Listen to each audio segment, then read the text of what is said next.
Ladies and gentlemen, what is going on? Savage here. The Halo beta is finally out, and hopefully you were one of the lucky few 100,000 people who actually got access to it. If not, don't worry, there will be other chances to play upcoming betas in the near future. In this video, we'll be covering my thoughts on optimization, frame rate, gameplay settings, as well as some other key details. On a side note, we will not be discussing campaign leaks because, quite frankly, I just don't want to spoil it for anyone or myself. Also, I want to put out there, this is a very early build. In fact, this build that we're playing is 2 months old. There actually has been more optimization. And of course, the game devs do expect broken items, broken glitches, game crashes, and the list goes on. So make sure you guys are testing it, giving positive feedback. But without any further ado, let's go ahead and dive into the details. First off, as you guys can see here, we do have 2 game modes that they have given us. You have Bot Slayer and you also have Academy. During Bot Slayer, you and 3 randoms go up against bots in a 4v4 scenario. And I gotta say, these bots are nothing to toy with. These bots are extremely accurate. They have quick reaction time with their shots, with their melees, and they also know how to throw grenades extremely well. It's amazing going into a 1v1 against the bot and literally having him almost outplay me, and then in turn, if another bot rounds the corner, he instantly snaps on you and starts firing as well. It's not super broken, they're not 100% accurate, but it is a very nice balance. I will say the bots probably play like your average player, and it's strange to see, but it's extremely nice at the same time. This right here could bring a nice ability to practice in custom game modes where you just start up a custom match with you versus 8 other bots, and you just go into a solo scenario and try your best to outplay these guys. Again, my primary focus on the channel is to help players and enlighten them on different ways that they can improve their gameplay or even just their game knowledge. So it's really good to see that 343 is thrown in a very smart bot system. That way you can actually play against bots who will actually shoot back and might kill you. And lastly, touching on the custom game modes against bots that we could probably get, you'll be able to get used to the weapons that you want, practice your accuracy, learn to track the enemy, speed up your own reaction time, and of course the list goes on. It may not seem like a big deal to a lot of you guys, but for players who struggle with your aim and reaction time and just speed with the flicks, this is huge. And also I just want to throw up there that in this beta, I am running on an AMD Ryzen 9 5950X with 64 gigabits of DDR4 4000 RAM, and last but certainly not least, the NVIDIA RTX 3080. So my frame rate and my experience will vary from others based on their specs as well. First off, I gotta say the gameplay is extremely fun. I had a great time even just playing against bots. I do kind of wish the matches would have lasted a little bit longer. I think they were about 6 or 7 minutes, but at the end of the day, it was extremely fun to play. The gameplay really brought me back to my Halo comp days with Halo 2, Halo 3, and I am extremely excited to see what this does for esports. Frame rates were not the greatest just because of the simple fact that it hasn't been optimized yet. However, coming from console Halo, it was feeling amazing, averaging 60 frames for basically the whole match, sometimes peaking up into the 70s and 80s. It's definitely nothing to turn your head at. As far as movement, the sprint speed was nice. I was finding myself forgetting to hit the sprint button for some unknown reason. I mean, coming from Warzone where all I'm doing is sprinting, it was really weird playing Halo and remembering to hit the sprint button. So in these gameplays, you guys will probably notice that I'm not really sprinting that much. That's on me. But on top of that, I just love the smoothness with the movement, the jumping, and also the accuracy of the weapons was extremely mind-blowing. Even in such an early build, the hit detection seemed extremely on point, and it never really seemed like I was being robbed of shots. If I hit him in the face, it got that detection. If I hit him in the leg, it got that detection. It was a really nice change of pace because most betas that we play, the hit detection is terrible, and even in some full releases, the hit detection is terrible. Speaking of solely just the map we've played today, with the inlets and outlets and different levels and sub-levels of the map, it made it extremely hard for any player to just sit there and corner camp, because again, when you have all these different avenues, it's extremely easy to flank enemies and push them if they're remaining still. And I'm not here to hate on campers, but with this, it does make it extremely difficult for players to camp, which in turn offers a fast-paced multiplayer experience. The weapons were a lot of fun to use, however, they definitely need some balancing. I noticed that with a lot of weapons, you needed to shoot an entire magazine of that weapon into their head in order to get the kill. For example, the battle rifle seemed like it almost needed every single bullet in the head to get the kill, but on the flip side, with the pistol, you only needed about 6 or 7 headshot hits in order to down the target. Also, the Needler has got to be the most powerful gun in gaming right now. When an AI would come at me, they would literally shoot me with 5 needles, killing me almost instantly. No time to react, no time to outshoot the enemy. But with that being said, this is the beta.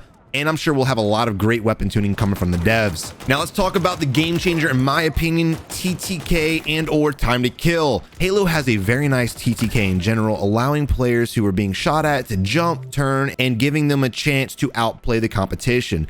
In a world of competitive games where TTK is super fast, and the moment you get shot in the back, you're basically dead, this is a huge change of pace. This creates amazing opportunities for creating clutch moments, amazing clips for you and I, and again, having the ability to rely on your skill to outplay the enemy instead of succumbing to the time to kill is just an amazing feat on its own. Also in Halo Infinite, you can ping enemies, locations, and items, and also they give you the ability to drop your weapons to your teammates if you decide you want to give them the sniper. But now that we've gotten the gameplay out of the way, let's talk about other details like the battle pass, game settings, and the beta details.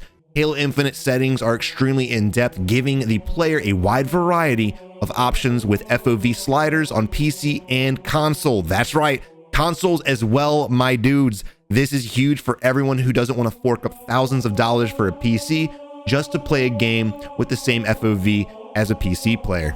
And if you guys are coming from Warzone, y'all know how crucial FOV is. It helps you see more, it makes the game seem a lot more fast-paced, and it's just more fun to play overall. I really love seeing 343 going out of their way to listen to the community and them actually delivering this to us. Halo will also offer mouse and keyboard players a form of aim assist known as sticky aim, similar to what controller players have.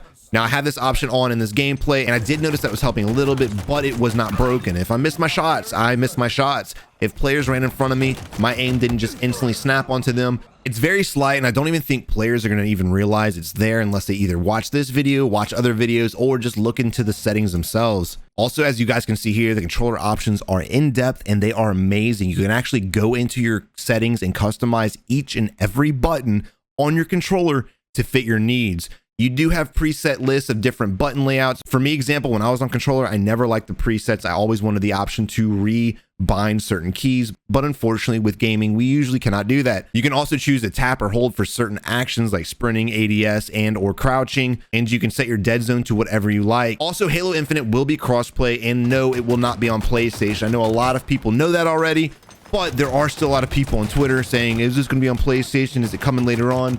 This is and always has been a Microsoft exclusive title, similar to how Spider-Man and Ratchet & Clank are exclusive to PlayStation and God of War as well. This I do not see ever going to PlayStation. However, and I don't know if this is a big deal, I saw a clip on Twitter and I thought this was pretty cool. I don't see the reason for it, but if you want to do it, the option's there. But you can actually play on controller and mouse and keyboard at the exact same time. Also, the battle pass, guys, this is really exciting news. Halo Infinite will have a battle pass that will not expire. That's right, you heard me correctly. If you guys buy the battle pass, you spend your hard-earned money on the battle pass and the season ends, you just don't get robbed of the final loot. You actually get to earn that at your own pace. If it takes you 9 months to finish that battle pass, well, that's fine. Once you finish it, you can then move on to the next one, and so on and so forth. I think most studios forget that we as gamers love playing other games, and most of us, well, not really me, but most of you guys have lives outside of gaming, and you can't just sit there for 40 hours a month or 80 hours a month or however long it usually takes for these battle passes to get completed in order to get the items that you actually paid for. So this will actually allow us to earn them at our own pace. Also, the cosmetic customization is pretty in-depth. It's really amazing. Unfortunately, in this beta test, we don't get to see how in-depth it can actually go, so I won't be able to show all of the details, but I will show you what we have at the end of the video. As of right now, there's no release date for Halo Infinite, but they do expect it to release in the fall of this year. Overall, guys, I'm extremely excited to add Halo to one of my main games and main rotations. I'm excited to see what 343 Industries will be bringing to the table, and with the delay of Halo Infinite last year, I'm pretty optimistic that 343 will be adding a lot more content and putting as much attention to detail as they possibly can for the launch date. But 343 has stated that Halo Infinite will be evolving month to month, so I do expect more and more content to be released on a regular basis. Also, guys, let's go ahead and brush on BR real quick. I know a lot of people are wondering, are they going to release a battle royale? Are they not going to release a battle royale? The devs have actually said the only BR we're interested in right now is the battle rifle, which of course is one of the weapons in Halo. I wouldn't be surprised if I do see it released, but I won't be surprised if they don't release it. Battle royales are an awesome game type, but as you guys can see, it brings a lot of problems to the development community. Every time a BR comes out, the BR community is extremely, let's just say, I don't want to say toxic, because most of the time our complaints are correct, but we're extremely pushy and it can really kind of ruin their game. So hopefully they do release a BR. We'll see what happens in the upcoming future. All right, so let's go ahead and take a look at the battle pass and the rewards that we can look forward to getting. And as you can see right off the dump, we do have different kind of shoulder pads, different visors, different style helmets. Of course, you have your camos. Not sure how many. Doesn't look like there's going to be 100 tiers. Looks like it maxes out at 20. But again, the cool thing about the battle pass is the fact that if you guys are working, or if you have kids, or if you're in school, whatever the case is, a lot of people have busy lives, and we can't just sit here for 100 hours a battle pass and grind it out. And the cool thing about this is if you do not finish the battle pass by the time the next one's released, that's okay. If you're on tier 17 and you're really wanting this helmet and the next battle pass drops, guess what? You can continue working on this battle pass until it's completed. Your money is not robbed of you. If you really think about it, people who bought the battle pass for other games like Warzone, whenever the battle pass expired, you lost whatever you did not complete, even though you technically paid for it. So it's really nice to see the fact that we can actually finish the battle pass, and once it's completed, then we can move on to the next one. But as far as customization, I mean, dude, the options look endless, from helmets to chest variants to, again, shoulders.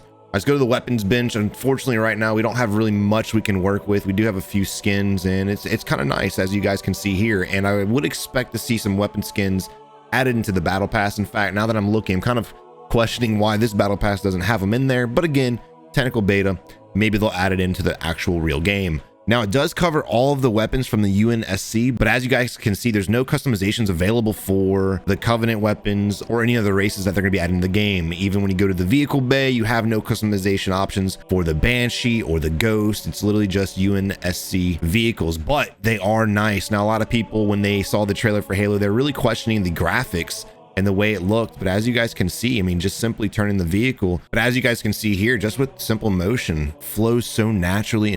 But unfortunately, no customizations available for this beast as of yet. Also, we have the Wasp, which is an epic vehicle core.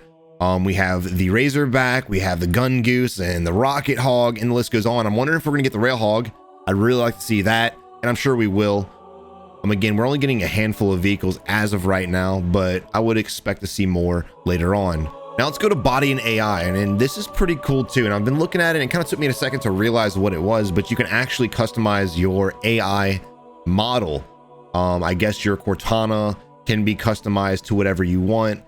Right now, it's very basics. I don't think these are actually the real customizations we're gonna get. I think these are just teasers. They might be, but I would expect some more realistic Cortana looking models to come.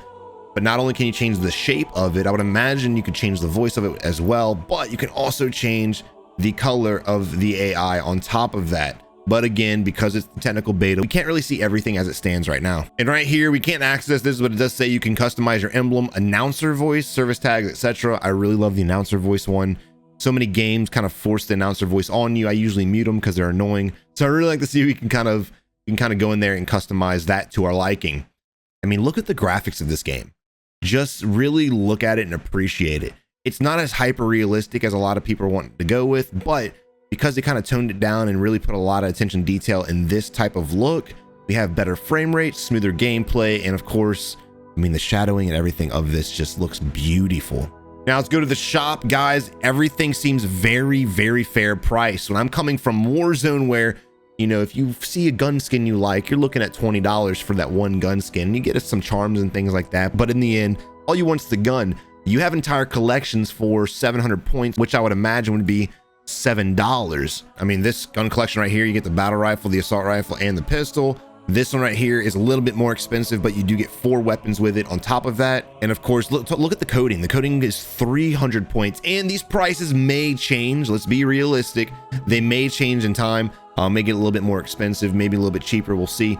But I do like to see that this is kind of the base way to go. And also, as you guys can see, there are no loot boxes, no paying money and gambling to see if you get something and spending hundreds of dollars, just chasing down one skin. Now, the boost and swap pack I really like to see, because at the end of the day, you can buy your XP boost. You don't have to wait for double XP weekend and other things like that. When it came to Warzone, double XP weekend was always on the weekend. I was having to go out of town or do something else or working on videos, whatever the case was.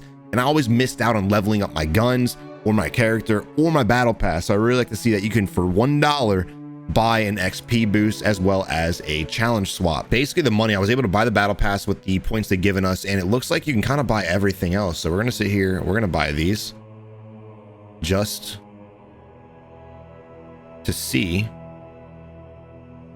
And then we're left with 150 points. And of course, if I want to buy a double XP token, which of course we will, we're left with 50. And that's really nice. Now, unfortunately, I spent all my money and this is a daily. Instantly regretting that because I wish I could see what other ones we're getting.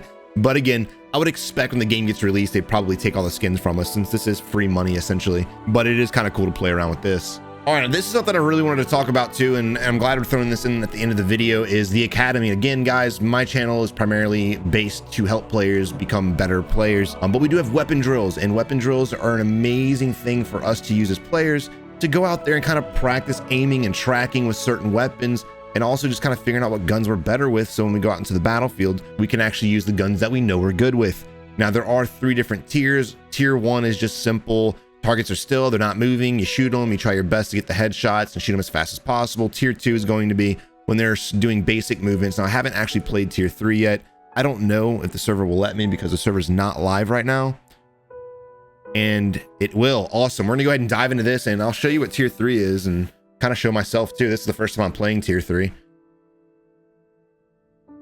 Now, unfortunately, with the technical beta, whenever I restart the game, I do have to go into my mouse and keyboard settings, and I do have to change the mouse sensitivity every single time. Again, technical beta, it is what it is. These are the settings that I was running yesterday. I always love to tweak my zoom sensitivity settings. We'll keep the buttons right now. Doesn't really matter. We're just going to be shooting. And let's see what happens. So Tier 3, as you guys can see, they're moving around and he's looking at us. There is only a 40-second timer, so I really wish they'd allow us, and they might. Again, technical beta. I really wish they'd allow us to have a little bit more time to kind of sit in here and practice getting your headshots, because at the end of the day, headshots is where it's at. Also, hip firing in Halo, as you guys know, is probably one of the most important things to do. ADSing is not as necessary in this game as it is in games like Call of Duty. But again, the real reason why I'm a huge fan of this is for practice. As you guys can see, I'm out of practice. My settings are not correct. I need to tweak my sensitivity, my mouse DPI, things like that. And even if you're on controller, you can kind of set your dead zone based off your gameplay in here and figure out where you want to be as a player. So you don't just jump into the middle of a multiplayer match and play for a few hours and get absolutely destroyed just because you had no idea what settings you wanted and you had no idea what you wanted to do. Now, as bad as that was, I still got 3 stars. But that's just an example of different things. Now, when you want to talk about guns that are a little bit more, let's say, precise, this gun right here, I absolutely love this gun. Let's go to Tier 1 right here. This gun was a lot of fun in the multiplayer experience, and I don't know if I'm going to be showing you guys that in the gameplay throughout this video, but I really hope I include it because it was a blast. Not as powerful as like the battle rifle, but then again, because I'm out of practice, dude, I was missing a lot of shots. And as you guys can see, the hit indicators are extremely nice. There's no confusing whether you're hitting the enemy or not. Even at range, when I was shooting targets, I could always tell and always hear if I was actually shooting the target. I'm not gonna lie, every time I break their armor and I get that little bust right here, I think they're dead. I end up tracking away and then coming back to them. But what this does, guys, is it gives you the ability to snap from enemy to enemy, get your kill and then snap over, get the kill, and snap over, get the kill, and so on and so forth. And this is beautiful because most controller players don't have a system they can practice this in. I think Apex is one of the only games that really has an aim training software built in. So it's nice to see these FPS shooters really going out of their way to add some more aim training software so players on mouse and keyboard or controller can just have an in-game experience and practice with the weapons that they're going to be using in real time. I myself love aim labs, but again, being able to practice with the engine, with the mechanics, with the actual gun itself is huge for gamers to actually go in and improve. And again, this will be a huge esports game. It will blow up past anyone's expectations. And I fully believe a lot of players are going to be coming out of the woodworks trying to be pro and trying to really go that route. If you guys know Life the Academy and then take it to multiplayer, the sky's the limit. The ceiling to excel in this game is going to be just astronomical. But guys, I really hope you enjoyed the video. If you did, again, leave a like on it, subscribe to the channel today. We will be putting out more Halo content as well as Battlefield 2042 content as we slowly break away from the Warzone trend. But until next time, you have a good one and get ready for Halo.